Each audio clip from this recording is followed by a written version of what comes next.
Hola, ¿cómo están? Espero que se encuentren muy bien. Soy Álvaro Oliva, fui ayudante de introducción a la microeconomía mucho tiempo en la universidad.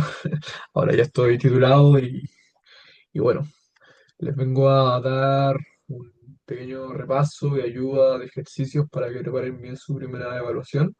Esto me lo pidió la Fran de la obra, así que nada, démosle. ¿Qué conceptos son relevantes o son los que típicamente preguntan de forma indirecta? La AFP, ¿vale? Aquí lo voy a repasar brevemente, ustedes después pueden ver la definición, pónganle pause, estudienlo como concepto, son cosas importantes, ¿ya? La FDP es la representación gráfica de todas las posibles alternativas que podemos generar de bienes y servicios dados los recursos limitados que tenemos, ¿vale? Es básicamente en palabras bien simples qué es lo que puedo hacer, ¿vale? Y la FDP se puede trazar normalmente entre dos bienes que típicamente se ponen como X y Y por los ejes del plano cartesiano.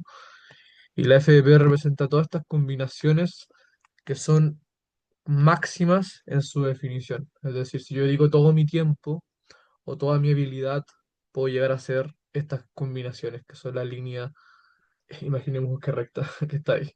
Si ustedes se ponen adentro de la FDP, están en un punto que es alcanzable, ya que si mi máximo a hacer es este punto de acá, todo lo que esté adentro, bajo esto, está siendo ineficiente, ¿vale? Por lo que todos los puntos de abajo son alcanzables, pero son ineficientes en el sentido de Pareto, porque yo podría teóricamente, sin perder nada, hacer más. Por otro lado, todos los puntos que están arriba de la FDP pueden ser más eficientes, pero por definición son inalcanzables, ya que aunque yo quiera, no puedo lograrlo, ¿vale? Estas tres connotaciones son lo que define la FDP.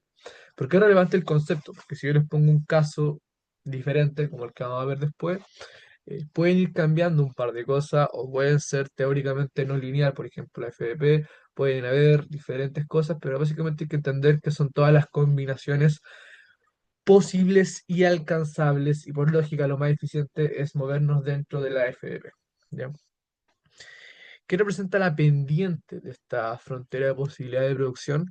Como estamos eligiendo las canastas máximas que podemos llegar a hacer, al final, cuando nos movemos de un punto a otro dentro de la FBP, lo que estamos haciendo es viendo cuántos X tengo que cambiar por un Y o cuántos Y tengo que cambiar por un X.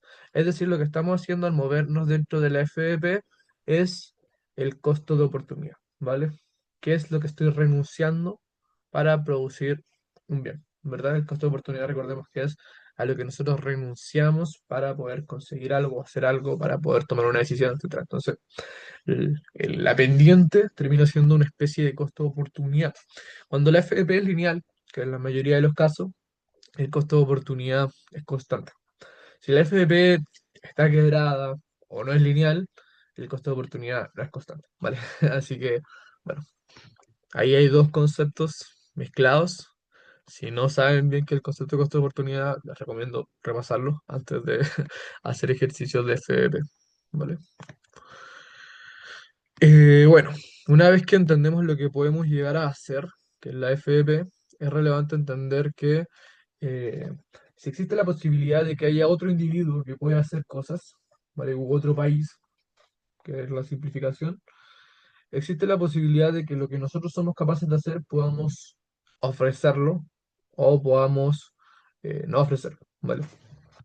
El tema es que nosotros vimos que habían puntos inalcanzables. Para poder llegar a puntos inalcanzables porque tenemos mayor utilidad por un bien que otro, por ejemplo, es posible comercializar.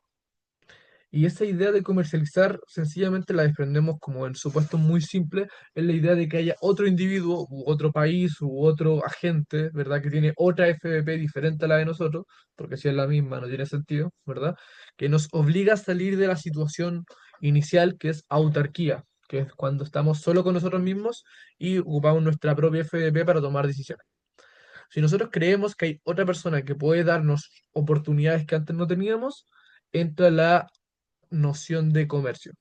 Y dentro de esta noción de comercio, lo lógico pensar es que si no existe hipotéticamente un precio inicialmente, lo más lógico sería ver en qué somos buenos, en qué somos malos relativo a esta otra persona, para poder ver si realmente vale o no vale la pena comercializar o abrirnos al comercio, ¿verdad?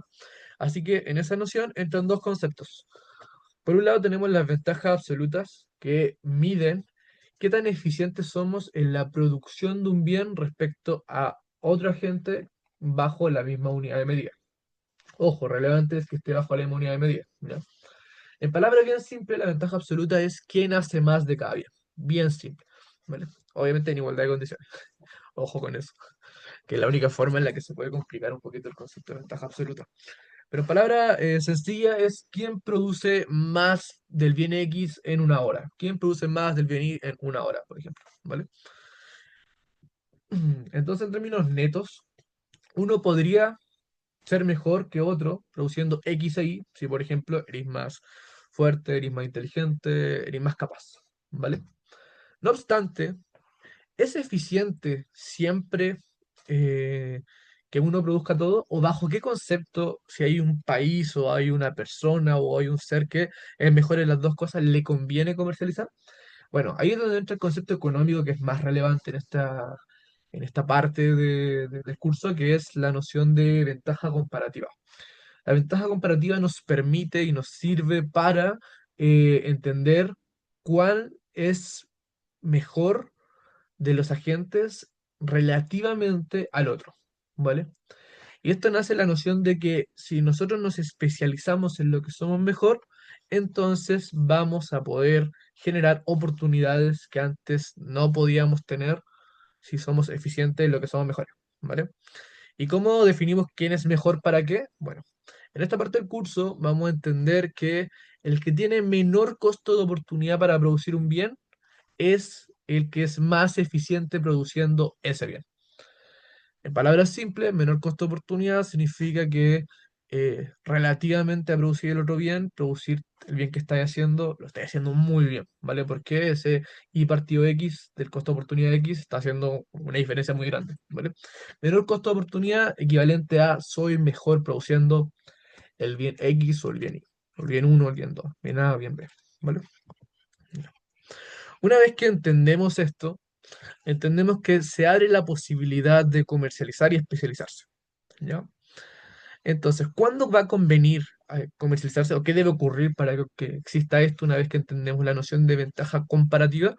Bueno, cuando existe la posibilidad de que haya una ventaja comparativa, nosotros vamos a comercializar siempre y cuando el bien en cuestión esté entre el costo de oportunidad de ese bien para ambos agentes.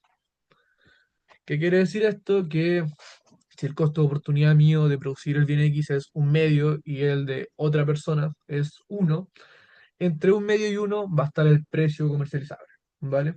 Y ahí, ¿de qué depende cuál va a ser el precio final? Puede depender de un factor externo y que sea dado, ¿vale? Como si el precio es tanto, ¿se comercializa sí o no? O puede ser según el poder de negociación de los distintos agentes, ¿vale? Pero a priori lo que tenemos siempre va a ser un intervalo de precios que está entre los dos costos de oportunidad, que es el intervalo donde conviene comercializar. Si nosotros nos pasamos para abajo, quiere decir que el costo de oportunidad uno va a ser muy chico al lado del otro, entonces no va a tener sentido, es mejor estar en autarquía y viceversa. Si nos pasamos para arriba, el costo de oportunidad va a ser muy alto y al final te conviene seguir en autarquía y hacerlo tú mismo. Bueno, todo eso por el lado de la FP y toda la teoría de la producción, etcétera. Eh, por otro lado, otra noción que entra en la prueba típicamente es la de equilibrio de mercado. Para eso es importante que entiendan qué es la oferta, qué es la demanda y cómo llegamos a esta noción de equilibrio que está por Adam Smith, que termina diciendo que si todo funciona de forma natural, la ley de la oferta, la ley de la demanda termina siendo que nuestros gustos, nuestro ingreso y lo que se ofrece a cierto precio, ciertos insumos, nos termina llevando a un equilibrio que por naturaleza se da cuando la oferta iguala a la demanda, ¿vale? Esto es lo que se conoce como la ley general de Adam Smith. Pero bueno, ¿qué cosas son relevantes de esta parte del equilibrio más allá de solamente igualar oferta igual demanda, ya sea en Q o sea en P? Es entender qué es la oferta y qué es la demanda, porque al final igualarlo no tiene ninguna ciencia, es solamente igualar ecuaciones. Lo que sí tiene un poquito más de ciencia es tratar de entender cómo se compone la demanda, que recordemos que es una línea con pendiente negativa, que básicamente relaciona cuánto es mi valoración subjetiva de un bien. Entonces, ¿qué cosas pueden afectar a la demanda? ¿Qué cosas pueden mover la demanda? ¿Vale? Porque acá la única dificultad que ustedes van a tener en esta parte, o pueden llegar a tener, es que le hagan cambios en la oferta o en la demanda y ustedes no sepan si el cambio fue de oferta o fue de demanda. Eso es contenido, eso es materia pura. ¿Vale? Entonces tenemos un bien, Q, por ejemplo, a un precio, ¿ya? Y la relación de la demanda puede ser hacia abajo, puede no ser hacia abajo, depende de muchos factores, pero esta es la típica. Se puede ver alterada por diferentes cosas. ¿Ya? Si yo les digo que la demanda es la valoración subjetiva que tenemos de un bien, esto quiere decir que cualquier cosa que afecte esta valoración puede alterar la demanda. Yo les puse ahí casi todos los que están en el ManQ, si no me equivoco, si no me recuerdo, que son los gustos o las preferencias de una persona. Si ahora te gusta más este bien que vaya a querer hacer, consumir más de este bien, ¿verdad? O sea, mover hacia arriba la demanda. Si te gusta menos, vas a querer consumir menos de este bien, ¿vale? ¿Y por qué puede cambiar tu gusto? Por diferentes cosas, ¿vale? Un ejemplo de eso es X. Antes no te gustaba cierto tipo de carne, pero cada vez que te juntas con tus amigos comen esa carne, entonces ahora esa carne te gusta más porque la asocias también a la idea de el evento de juntarte con tus amigos, por ejemplo. ¿Qué otra cosa puede afectar la demanda? La plata. Si tenemos más plata, podemos comprar más de ese bien. Entonces, a priori, un shock de ingreso positivo va a hacer que demandemos más de un bien que nos gusta o menos, de acuerdo al tipo de bien. Me imagino que eso ya lo habrán visto y si no lo han visto, bueno, lo verán después que existen diferentes tipos de bien y hay bienes que cuando nos dan más plata queremos comprar más y hay bienes que cuando nos dan más plata quizás los compramos menos porque eran más bienes como alternativos. Típicamente lo hacemos como bienes normales, por lo que un shock de efectos de ingreso positivo va a aumentar la demanda. ¿Ya? El precio y bienes relacionados. Si yo compro pack de bienes o compro un bien siempre cuando compre otro bien, o compro un bien u otro, tenemos la noción de bienes complementarios y sustitutos, ¿vale? Eso también puede afectarlo, puede afectar nuestra oferta y demanda. Las expectativas.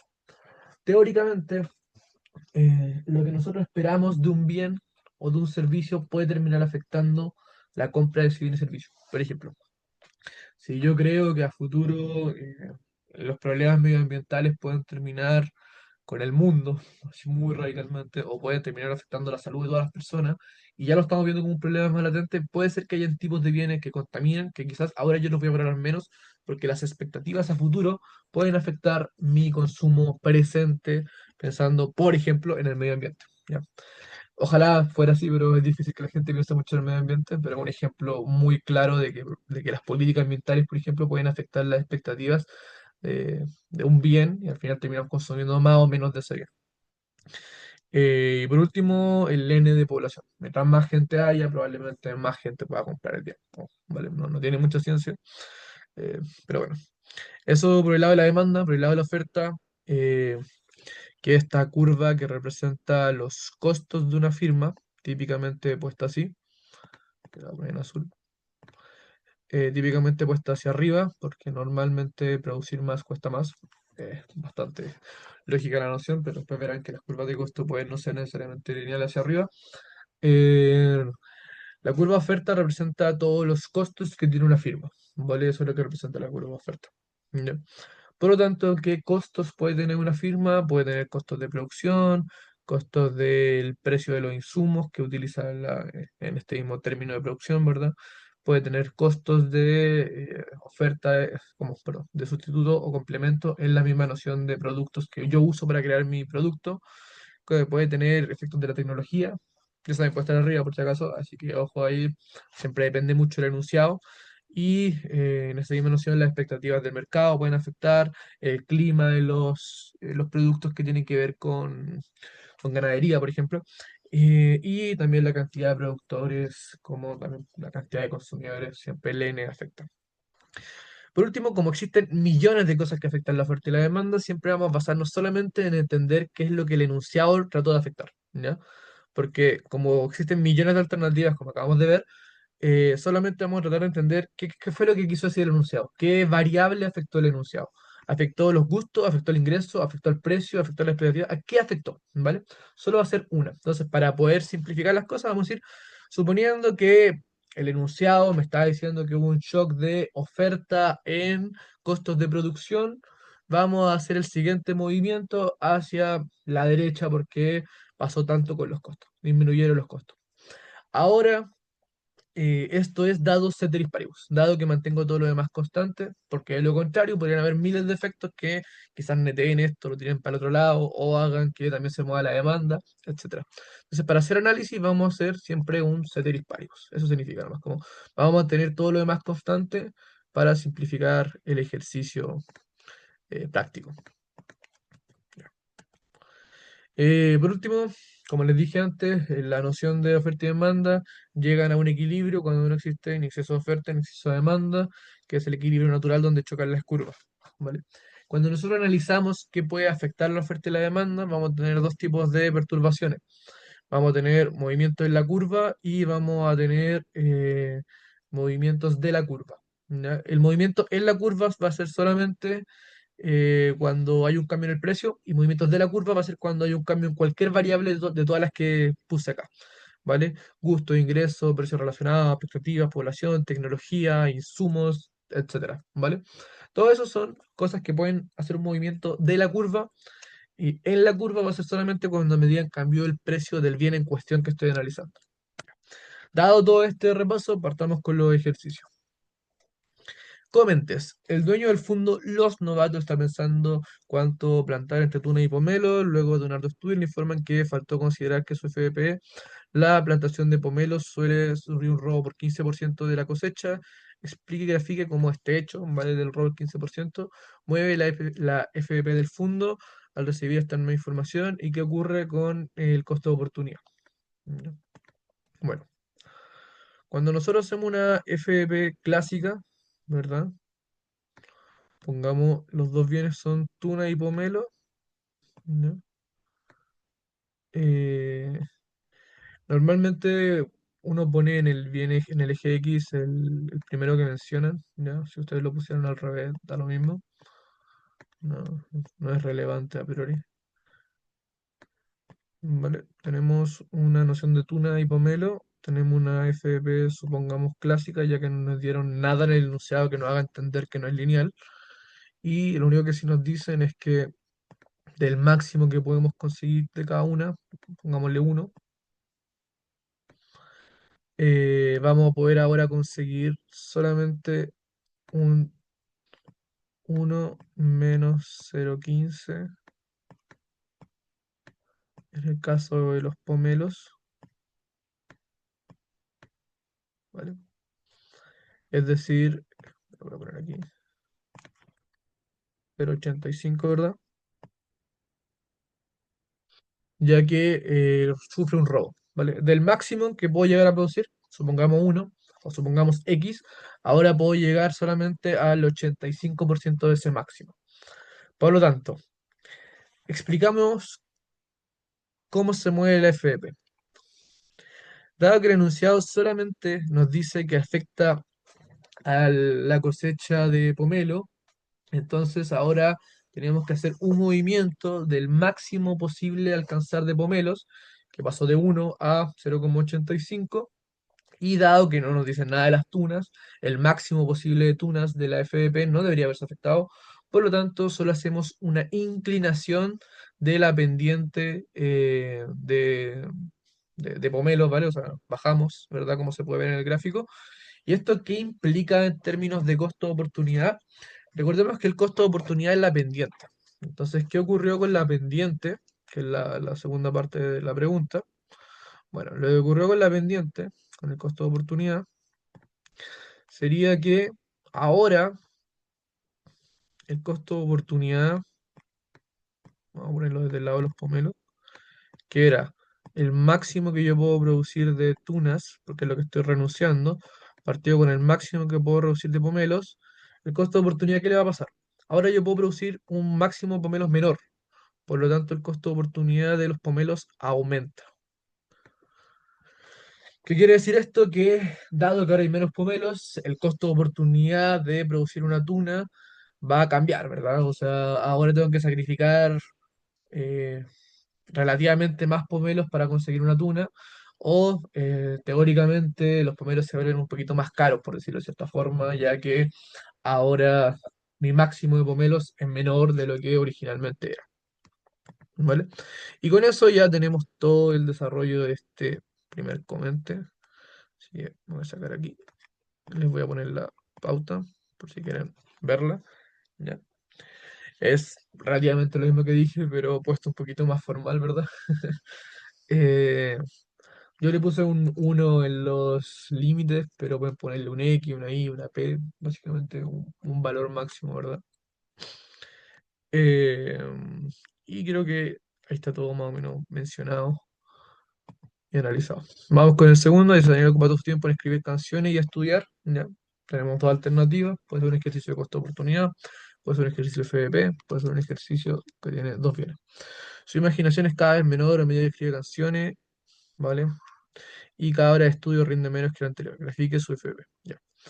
Entonces, ¿cómo graficamos la FDP de alguien que tiene rendimientos decrecientes?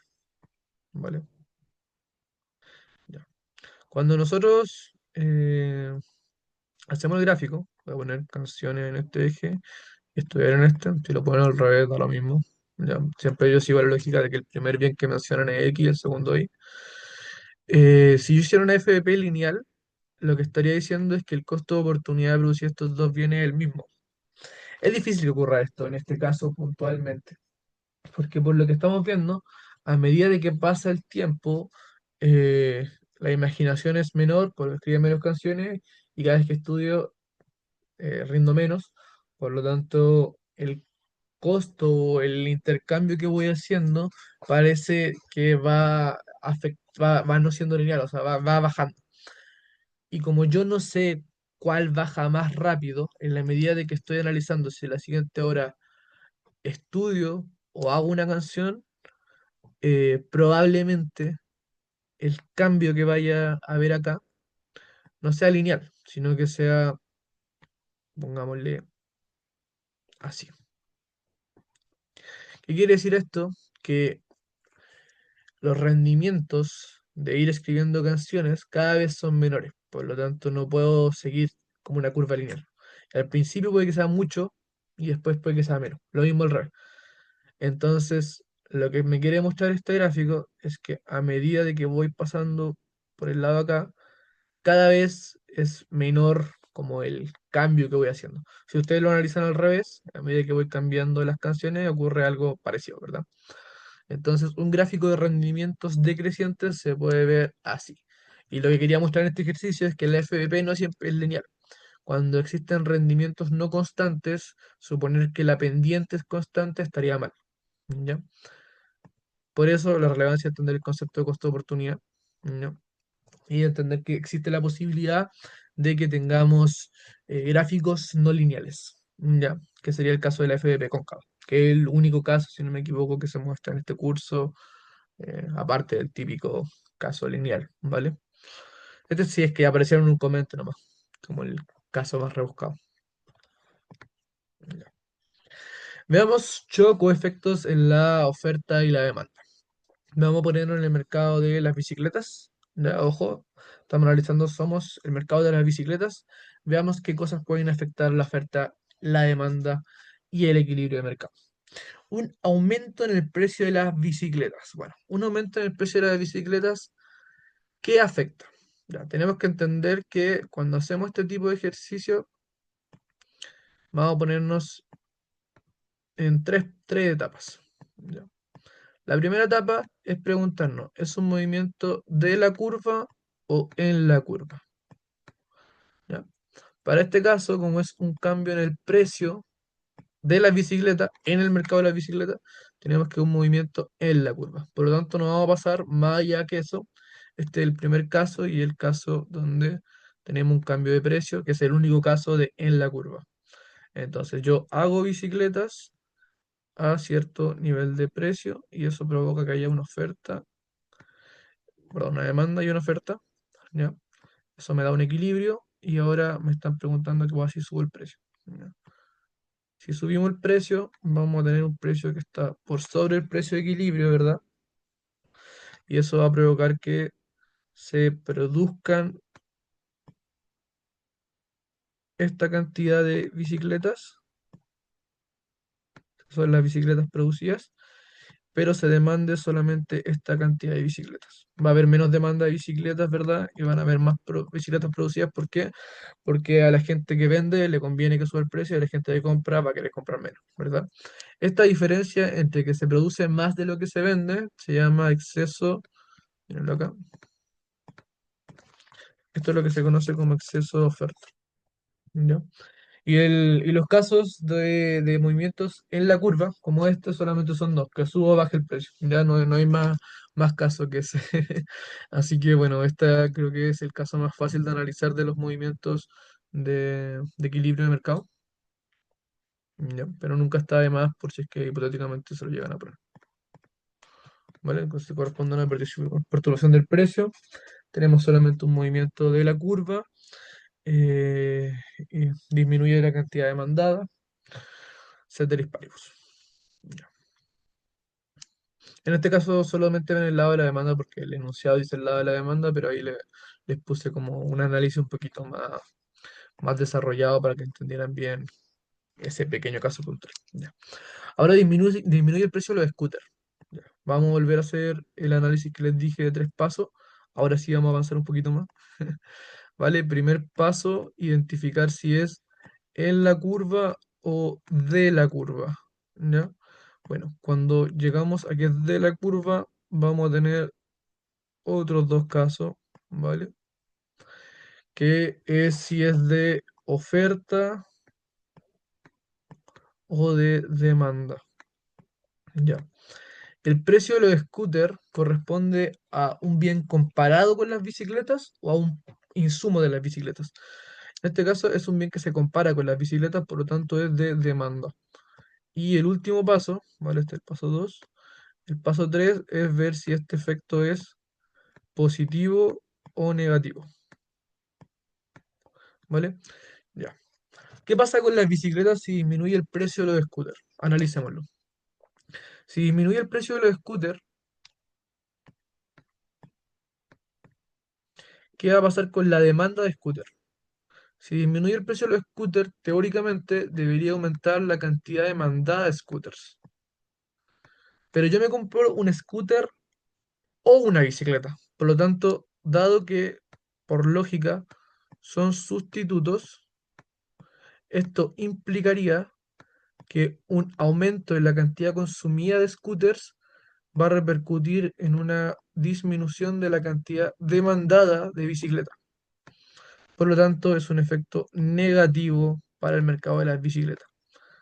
Y dado este análisis de tres pasos, que es generalizable para cualquier problema de este estilo, podemos hacer lo siguiente. Cantidad, precio, aquí está la demanda original, y sabemos que esta demanda, dado el análisis que hicimos, va a disminuir. Ceteris paribus. Ahí está, ¿vale? Este es el paso a paso más completo que pueden ver para desarrollar un ejercicio de determinantes de la oferta y la demanda. ¿Vale? Puedo dejar esto aquí, pero vamos a ponerlo de todas formas. Después vamos a ser un poquito más rápido, espero lo hayan entendido bien. Y acá les pongo la respuesta simplificada, que es que corresponde a un check del precio de un bien relacionado, que era una de las determinantes, por lo que con desplazamiento de la curva de demanda, ¿verdad? Que es lo primero que dijimos. Si son sustitutos, hacemos este análisis, disminuye el precio del scooter, aumenta la cantidad de la demanda, lo que acabamos de decir, y eso provoca un shock de demanda hacia la izquierda, ¿verdad? Ahí tenemos ese paso a paso. Un terremoto que destruye la fábrica reponedora de ruedas. Estaba afectando un insumo con los que con los que se produce la bicicleta, ¿no? Entonces, nuevamente, hacemos el mismo análisis. Vamos a ponerlo acá. Un segundito. Ahí estamos.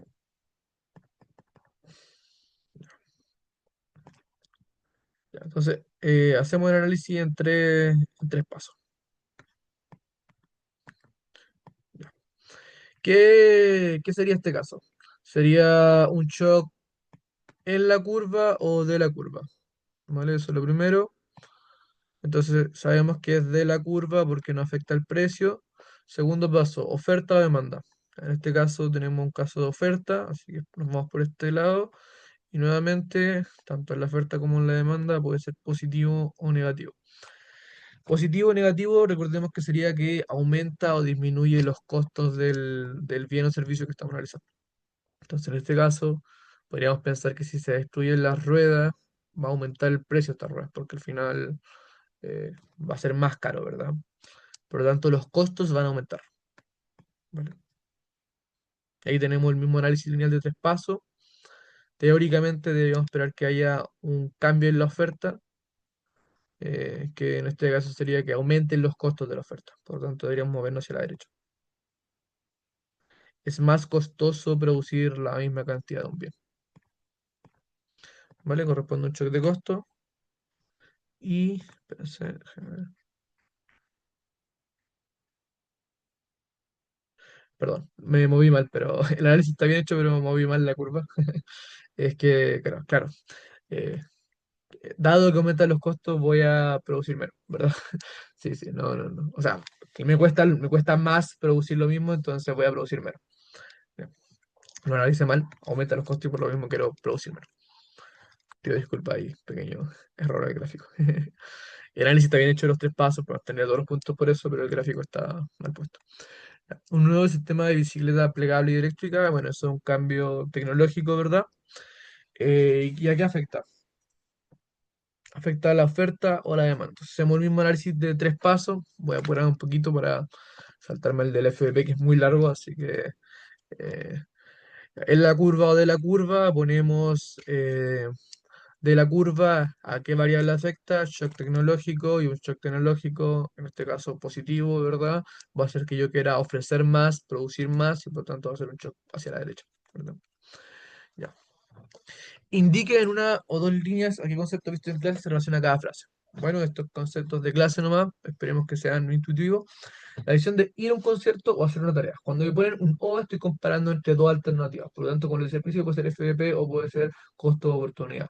Pero en este caso, como no hablan de producir nada, claramente es un concepto de costo de oportunidad. La decisión de comprarse una lata de cerveza ya estando en el concierto luego de haberse tomado una antes. Dado que me dicen luego de haberme tomado una antes, lo que yo estoy analizando es, ¿quiero tomarme una cerveza más? Este análisis se llama análisis marginalista. Y lo que hace es, el concepto se relaciona a ver cuál es el costo marginal y el beneficio marginal para tomar esa decisión como en el punto de quiebre. Decisión marginalista se llama este concepto o análisis marginal entre el beneficio marginal y el costo marginal. Y por último, la decisión de irse al concierto porque la banda no le gustó. Bueno, ¿por qué eso me puedo ir o no me puedo ir? Básicamente, la típico a pensar en este caso el concepto de costo hundido, porque al final es como, ¿me voy o no me voy? Si no me gustó, todo lo que ya pagué ya está pagado, o sea, ya lo perdí. Entonces, ¿qué es? Es costo hundido el concepto que se vincula a este punto. ¿Podemos relacionar otros conceptos? Puede ser que sí, pero ya sería más forzado, ¿vale? O sea, creo que el único donde es un poquito más eh, debatible si es que va a haber otro concepto es quizás la última, pero si no te gustó, podéis pensar quizás en análisis marginalista también, como me voy o no me voy, decido irme o no decido irme, pero, pero es dado que no le gustó, entonces como que te dan a entender que estoy yéndome porque no me gustó. Entonces está bien, o sea, dado el gusto y estoy tomando la decisión marginal dado al gusto y no estoy considerando todos los otros costos. Por lo tanto, me imagino el concepto ahí es costo hundido. Vale, ahí están las respuestas de esta pregunta, que si no me equivoco, me imagino habrá sido la alternativa en su momento de una prueba. Ya. Y el último comente dice, usted está subiendo un cerro, en una ladera, está en el momento de 1300 metros de altura para apreciar la vista de la ciudad de Santiago con un permiso especial que obtuvo. Al llegar a los 1200 metros se da cuenta que sufre una incomodidad, cansancio que evalúan 100 pesos y todavía no consigue ver nada. Todavía le quedan ahí 100 metros, ¿verdad? Sin embargo, también se da cuenta que si sube un metro más podrá ver la ciudad, lo que le causa un placer que evalúan 2, ¿vale? Para ese primer metro. Luego, a medida que va subiendo, después de ese primer metro, el placer va bajándose en razón de 0,2 por metro adicional. Si por otro lado, el costo desagrado subir cada metro adicional puede ser evaluado en 0,5, ¿a qué altura se detendrá? Ya. La gracia de este ejercicio es saber plantear matemáticamente un problema de costo marginal y beneficio marginal. ¿Por qué? Porque lo que tenemos que hacer acá es igualar el costo marginal con el beneficio marginal. Ese es el momento donde el beneficio es cero, o sea, el momento donde ya estoy indiferente entre seguir y no seguir. ¿Ya? El costo marginal de subir un metro adicional es 0,5. Y usted puede preguntarse, pero si yo sigo subiendo va a ser 0,5 por m, ¿verdad? Pero no, porque ese es el costo total. Eso es como cuánto en total me va a costar seguir subiendo. ¿No? Por lo tanto, cuando yo quiero saber ese punto donde digo, ya, subo un paso más, un metro más, o ya me quedo ahí, ese punto me va a costar 0,5. Por otro lado, el beneficio marginal, sabemos que viene dado por la función de 2 menos eh, 0,2 por m menos 1. ¿Por qué? Porque cuando yo subo un metro más, tengo un beneficio de 2, ¿verdad? Entonces, si yo subo, sin embargo, descubrí que si subo un metro más para la velocidad, va a ser que evalúe en 2 para ese primer metro, ¿verdad? Por eso el 2. Luego, a medida que sigo subiendo, la evaluación marginal de ese placer va bajando en la razón de 0,2 por metro adicional. O sea, cada metro adicional, después de ese metro, va a darme 0,2 menos. O sea, si yo subiera un metro más, lo que me estaría dando acá sería 0,2 por un metro más, sería cero, ¿verdad? Ahí está. Y eso me daría 2. En cambio, si subo 2 metros más, me daría 1,8. Si subo 3 metros más, me daría 1,6. ¿Vale? Bacán. Ya. Creo que lo planteé bien. ¿Y cuál es la lógica por si es que alguno aún no la entiende? Yo quiero que el resultado de subir un metro más me dé 2, pero que el resultado de subir 2 metros me dé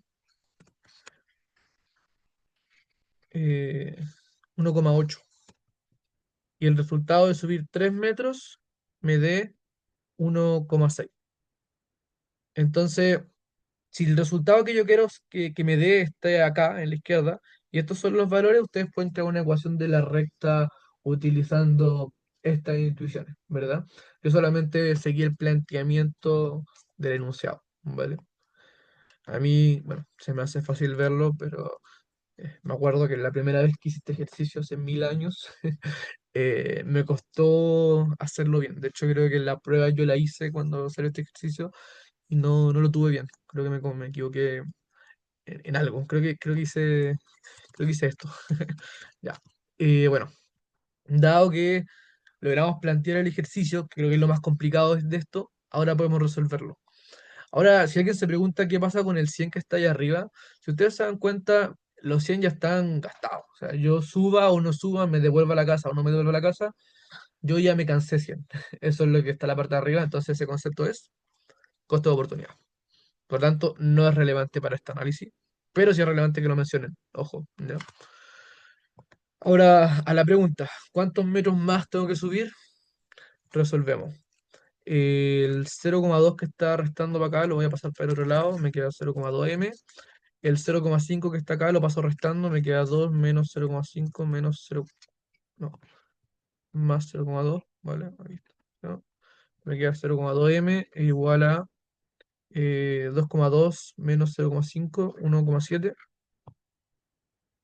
Y bueno, ahí lo pone en la calculadora, pero 1,7 dividido en 0,2, ¿vale?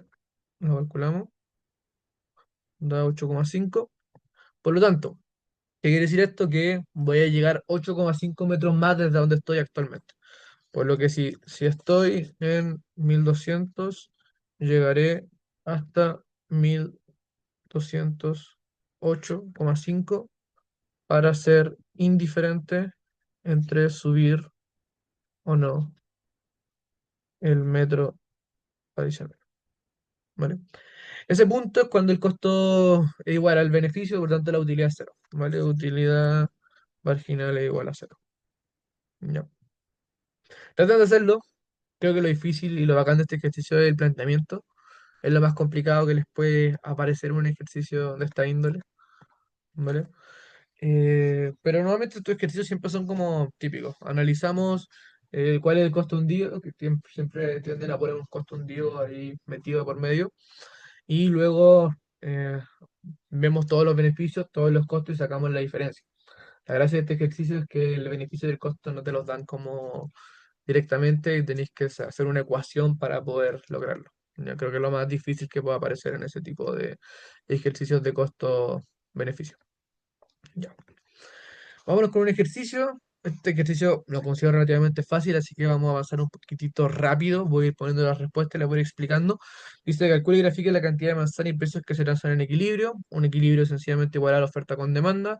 Pueden despejar los Q, pueden despejar los P. Para equilibrio de mercado no es relevante, solo es relevante que Q sea igual a Q y que P sea igual a P en lo que es oferta y demanda. Para otras partes del curso eso no va a ser así que ojito con eso, para esta prueba sí, así que igualamos oferta con demanda. Ahí les va a dar, si igualamos los P, les va a dar un Q óptimo, que es 18. Y luego este 18 ustedes lo pueden reemplazar o en la oferta o en la demanda. Porque era todo. Yo lo reemplacé en la demanda. Por último, lo graficamos. Gráfico estándar. Oferta, demanda, equilibrio. ¿Qué cosas pueden ser como detallitos que a veces suman o restan puntos? La intersección y los ejes, ¿vale? O sea, hay veces que restan puntos si ustedes no ponen acá P y acá Q. Y no sé, si el dónde parte la oferta, dónde parte la demanda. Acá en la oferta tenemos que cuando la cantidad es cero, el precio es 60, así que la oferta partiría en 60. Y acá las intersecciones de la demanda ustedes las sacan, no sé, cuando Q es cero, ¿cuánto es P? Acá es 150. Y cuando P es cero, ¿cuánto es Q? Acá es 75. ¿Vale? Así se saca también las intersecciones que a veces pueden quitarles puntos si ustedes no las ponen, ¿ya? Ahí yo la saqué de un ejercicio de una ayudantía, por lo que en la pauta no estaba, pero siempre es relevante recordarle eso porque yo como ayudante ya he restado puntos como porque no ponen los ejes o porque no ponen las intersecciones, ¿ya? Detallito no menor para que no se confunda. Luego dice, supone que el gobierno entrega un bono a los ciudadanos si el ingreso de los demandantes aumenta en 50. Calcula y grafica el nuevo equilibrio. Ya. Si me aumentan en 50 el ingreso, significa que puedo consumir más, ¿verdad? ¿Y cómo afecta esto? Bueno, sencillamente, dado que la curva de demanda mide esta cantidad máxima a tomar, sencillamente sumamos 50. Ya, así se hace, ¿vale? Por lo tanto, el nuevo PD se lo sumamos 50 y de esta forma encontramos el nuevo equilibrio. Y como les dije antes, dado que es un shock positivo a la demanda, va a subir a la derecha, ¿verdad? Lo que habíamos visto antes, pero aquí puesto con un poquito más de matemáticas. ¿Ya?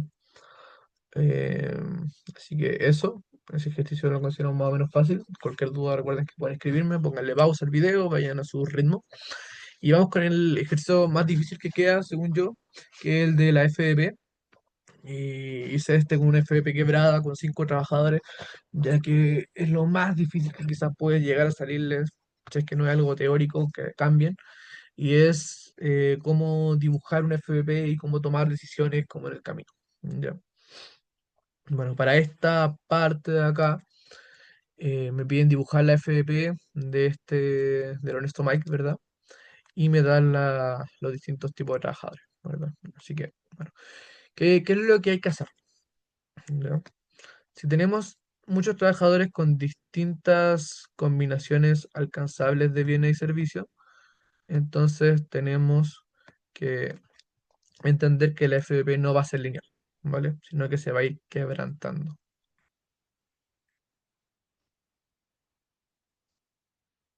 ¿vale? Concretamente deberíamos tener 5 nociones, ¿verdad? Que hay 1, 2, 3, 4, 5. ¿Ya? Entonces, ¿qué es lo que vamos a hacer? Lo que yo hago, mi recomendación personal, es ver cuánto es lo máximo que yo podría producir de B, ¿vale? Si yo me dedicara completamente a producir B con todos mis trabajadores, lo máximo que podría hacer sería, sumamos la parte de acá, 10 más 40, 50, más 20 son 70, más 120 son 190, más 50 son 240. ¿Vale? Si yo me dedicara a producir solo A, ¿cuánto es lo máximo que podemos hacer? 30 más 50 son 80, más 10 son 90, más 100 son 190, más 40 son 230. ¿Ya? Entonces, tenemos que el máximo posible de A es 230 y el máximo posible de B es 240. Y lo que va a cambiar va a ser el movimiento dentro de la FDP. Así que partamos desde la parte de arriba. Si yo me gano en la parte de arriba en el 240 y produzco solamente B, ¿quién va a ser el primer trabajador que yo quiero que produzca A? Por lógica va a ser el trabajador que sea más eficiente produciendo A.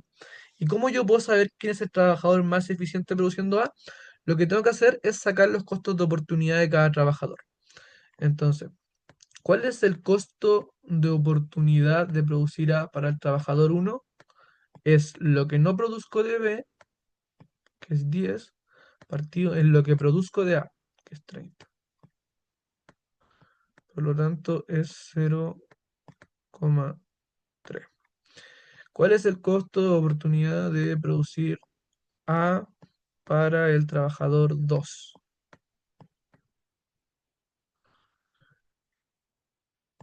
Para el trabajador 2 sería no producir 40 y producir 50, que es 4 quintos, que si no me equivoco es 0,8. ¿Cuál es el costo de oportunidad de producir A para el trabajador 3?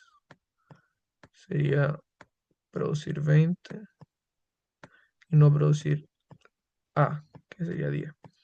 El costo de oportunidad sería de 2. ¿Cuál es el costo de oportunidad para el trabajador 4? ¿Vale? Aquí lo estoy poniendo. Sería no producir 120 y producir 100.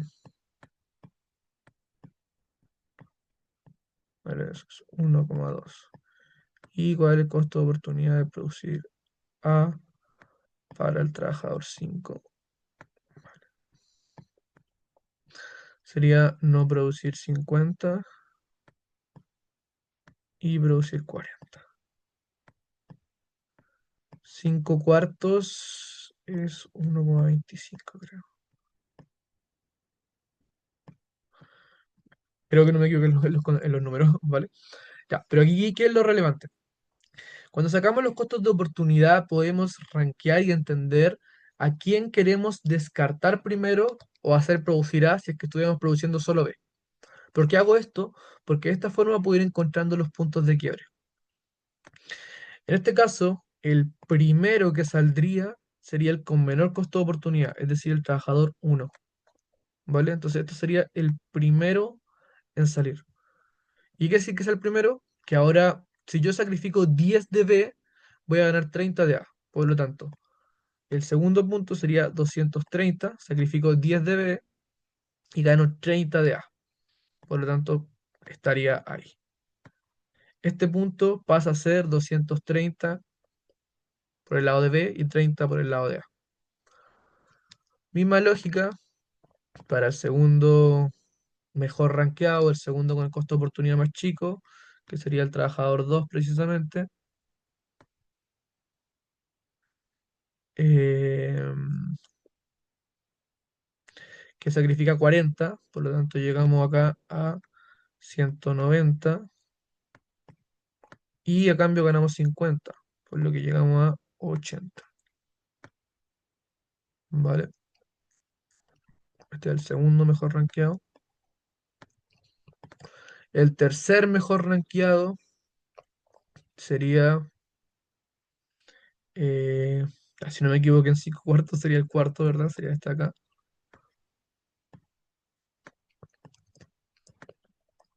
que tiene 1,2 y me implicaría pasar de restarle 100 al, perdón, restarle 120 al tipo 1, pasamos de 190 a 70 y sumarle 100 al otro. Pasamos a 180. ¿Estamos? Luego, el trabajador número 5 tiene 1,25, sería el cuarto mejor rankeado acá. Y sería restarle 50 al B, lo que me deja en 20, y sumarle 40 al A, lo que me deja en 220. Y por último, el trabajador 3 lo que haría sería restarle 20 al B, lo que me dejan 0, y llegar a 10 más para llegar a 230. Ahí está el paso a paso de cómo se hacen los quiebres y cómo funciona el ranqueo a través de los costos de oportunidad. Y de esa forma ustedes pueden hacer un dibujo perfecto de la FBP cuando tenemos muchos trabajadores con diferentes combinaciones, ¿verdad? Ahí está puesto y ahí está explicado. ¿Ya? Creo que lo hice bien. 80-90, 180-70, si está bien, y 220-20, si está bien, todo bien. Bacán. ¿Vale? Denle una vuelta, traten de hacerlo. Es relevante, es importante que lo puedan hacer bien. Así que bueno, continuamos. Dice, ¿cuántos menús tipo B debe estar produciendo? Supongo que se está produciendo 80 menús tipo A. ¿Cuántos menús tipo B debe estar produciendo para ser eficiente? Bueno, si estamos produciendo 80 tipo A, entonces tenemos que estar produciendo, es un poquito. Si se dan cuenta, el 80 justo coincide con un punto que ya teníamos calculado, dado que hicimos bien el gráfico, ¿vale? Entonces, si están produciendo 80 tipo A, están produciéndose entonces 190 tipo B, porque justo es un punto de la intersección, ¿vale? Está bastante claro, no tiene ninguna ciencia ya que lo sacamos antes. Pero el siguiente dice, ¿cuál es el costo de oportunidad de producir 10 menús tipo A más? O sea, si en vez de producir 80, produjéramos 90, ¿vale? Si nosotros queremos ver el costo de oportunidad ahí, tenemos que entender qué trabajador era el que pasaba en el intervalo 80, 190 a 180, 70. ¿Quién es este trabajador? Recordemos que el primero era el 1 y llegaba hasta 30, 230, hasta acá, ¿verdad? Luego era el 2 que llegaba hasta acá, pero el que toma la decisión acá era el que tenía 1,2 de costo de oportunidad, que era el 4 si no me equivoco, ¿no? El que era, sí, el 4, 100 y 120. Entonces es el cuarto trabajador el que toma la decisión como de qué hago, ¿vale? Por lo tanto, el costo de oportunidad, recordemos que del 4 es 1,2 por menú. Entonces, si yo quiero hacer 10 menús, sería 1,2 por 10. ¿Por qué? Porque ese es el trabajador al que está haciendo el esfuerzo adicional en esa línea. En la primera parte del 1, luego el 2, luego el 4. Si la pregunta hubiera sido, en vez de aquí, hubiera sido más abajo y hubiera sido por acá, hubiera sido el 5 y en la parte de acá hubiera sido el 3, ¿vale? Entonces, si entendemos bien cómo funciona el ranking, las preguntas entre medio no son tan difíciles y también los cálculos no son tan imposibles. Por lo tanto, si quisiéramos hacer 10 más, tendríamos que sacrificar 12 del tipo B. Por lo tanto, si estábamos en 80, 190, llegaríamos a 90,178, que no es lo que preguntan, pero ese sería como el nuevo punto. ¿Ya? Y el último ejercicio dice, Pedro puede viajar a Santiago Conce en avión o en bus. Tenemos una toma de decisiones, análisis marginal. En Concepción le espera a su abuelo con un cheque de 500 dolaritos, pero no se lo va a dar si no va. Entonces, veamos qué conviene, ir en avión o ir en bus. Si toma el avión, Pedro tarda 1 hora. El mismo viaje en bus toma 6 horas. El pasaje en avión cuesta 90. El pasaje en bus cuesta 30. Cuando no está viajando, Pedro trabaja y gana 20 por hora. Por tanto, si voy a viajar, voy a perder horas de trabajo, ¿verdad? No consideren en su análisis los costos relacionados con la duración de la visita al abuelo y el viaje de vuelta, ¿vale? O sea, solamente consideremos la información que nos dieron, ¿vale? Eh, ¿Cuáles son los costos de Pedro? de viajar en avión, ¿vale? Bueno, ya. Primero vemos si hay un costo hundido, costo que no sea relevante en el análisis. A priori yo diría que no, ¿verdad? Luego, ¿qué costos tenemos? Costos, no beneficios. Bueno, tenemos que para viajar en avión, el pasaje cuesta 90, que es un costo explícito, y además no trabajamos una hora, ¿verdad? Que acá abajo dice que Pedro puede trabajar y ganar 20, ¿vale? Si no trabajo una hora, tengo un costo implícito de perder 20 pesos, teóricamente, costo de oportunidad de no estar trabajando esa horita. Por lo tanto, en avión tendría un costo de 110, ¿verdad? 90 más 20. Supone que Pedro no le gusta volar, pero está indiferente entre tomar un bus o un avión. ¿Qué valor le asigna la molestia de volar? Bueno, entonces tenemos que entender que que lo que nos están diciendo acá es que para ser indiferente el beneficio, o bueno, la utilidad, digámoslo así, de volar tiene que ser igual a la utilidad de bus, ¿vale? Ya. La utilidad de volar es 500, que es lo que ganaría, menos los 90, menos los 20, ¿verdad? Que es lo que acabamos de decir antes. Menos la molestia de volar, ¿verdad? Que es lo que nos agregan acá. Mientras que la utilidad de irnos en bus sería 500 de lo que gano, menos 30 del pasaje y menos 20 por 6, porque son 6 horas que no voy a estar trabajando, ¿vale?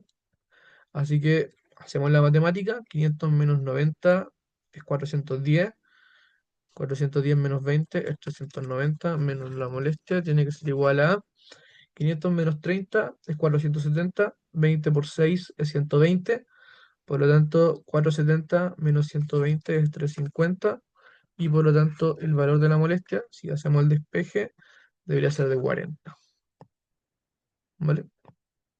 Y nuevamente un problema de planteamiento y de entender los conceptos de costo explícito e implícito. En este caso el implícito, el costo de oportunidad de no estar trabajando, ¿vale? Creo que es lo único ahí como relevante que mencionan, que no es tan directo como beneficio y costo de pasaje.